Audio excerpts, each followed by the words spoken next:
How are you? Good. What's up? I guess, how tired are you guys just going into this third straight road game and being where you're at in the season, understanding what's at stake? Yeah, I would say a couple of the guys, are a little worn out just with the time change of getting used to our sleep schedule, in LA or the West Coast time change, and then coming back and trying to recalibrate everything and figuring out our sleep patterns again. So guys are tired, but there's been a lot of adjustments to the schedule that have accommodated sleep schedules where there's a later start time that we had today. And it'll be the same for tomorrow and Friday. But, in the grand scheme, we want to do something special here, and that's really not the big emphasis for us. We're trying to get some things corrected so that come time, Saturday night, we're ready to go out there and, play the football we know how to play.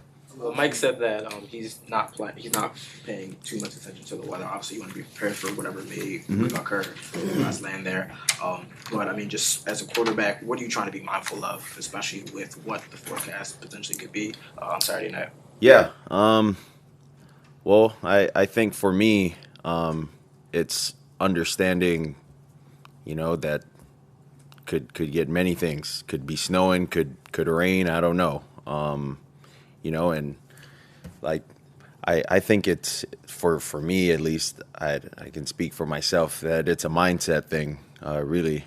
And if I'm too focused and worried about, is it too cold?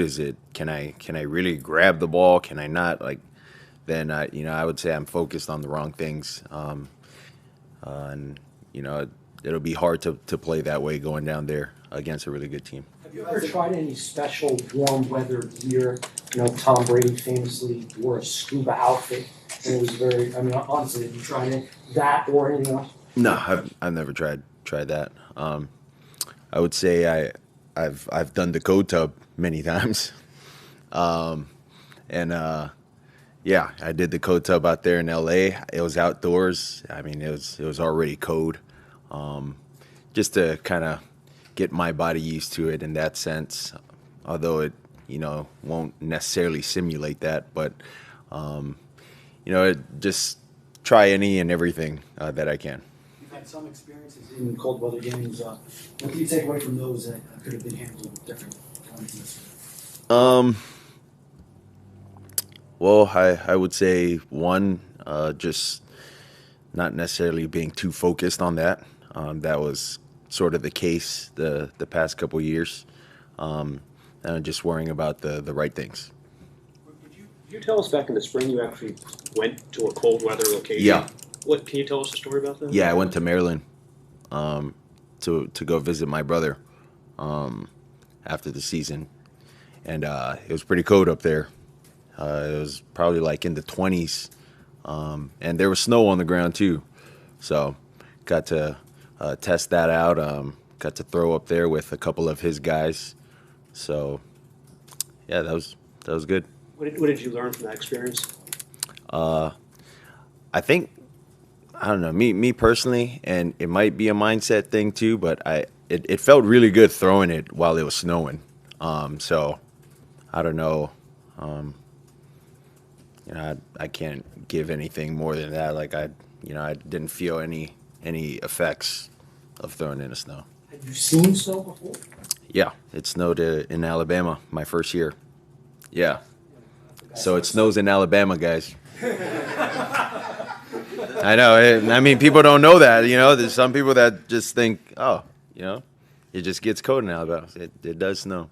You're coming off a 2-game losing streak. I'm just curious, how's Coach McDaniel's style after a losing streak different from, say, Coach Saban's? Was there, are they different or the same? Yeah, I would say different in the way they approach things, but I would say similar to where they want to go within the message, but they get to it different ways. Tone different? I mean, say Yeah, more. tone's different with how the message is portrayed and said is different with the way our head coach would say it compared to Coach Saban. So yeah, it's different, but essentially they get to the same end result of what they want to say.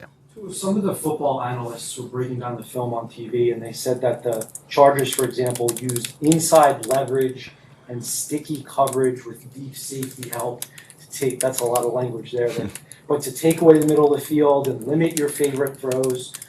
What is the way to defeat that? Well, I think first just coming out the gate is just getting completions, finding the rhythm of the game for the guys up front, for the receivers, for myself, and not just always wanting to, take deep shots, essentially even when it's not there. So I would say regardless of the coverages, I think we have good enough or more than good enough players to account for whatever routes they have. And, me being the distributor, got to give them those opportunities. What do you want to work on as far as if you come out in the game and maybe the first drive or two, the completions aren't there, but having a quote unquote short memory and coming back out and sort of remaining settled for the rest of the team? Yeah. I would say it was a good lesson last week for all of us. We look at the tape, and the cool thing is there's no it's your fault. It's all everyone kind of holding themselves accountable. Like, oh no, this is my fault on this play, and then guys would be like, no, it's not your fault. It's my fault. And I think that's a step in the right direction for us as a team. But the next play mentality definitely needs to show itself more evident for us with the way we play offensively. Because of the success that we found early in the year, we really haven't been given that opportunity. And so kind of given the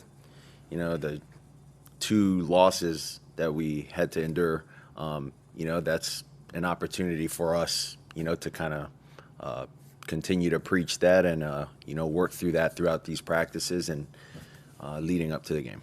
I know a lot of the narrative coming into this year was about you pushing the ball down the field. You guys have done that well. You just mentioned taking the easy throws. Can you take me through maybe what that balance is between wanting to push it down, but also maybe hitting the back and the flat?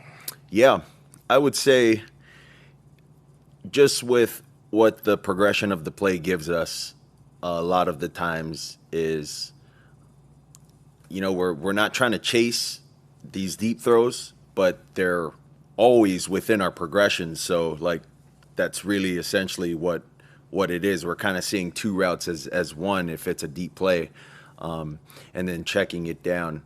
But a lot of the times, this year when we found success, like the first read on a deep, route would be open. So essentially we never needed to check it down a lot this year. So, it's good lessons that we're learning, now in the season, get into, grind time of the schedule. So it'll be good to just continue to fall back and resort to the things that we've been taught to play the position, is take what the defense gives you. Thank you, guys. Thanks, guys.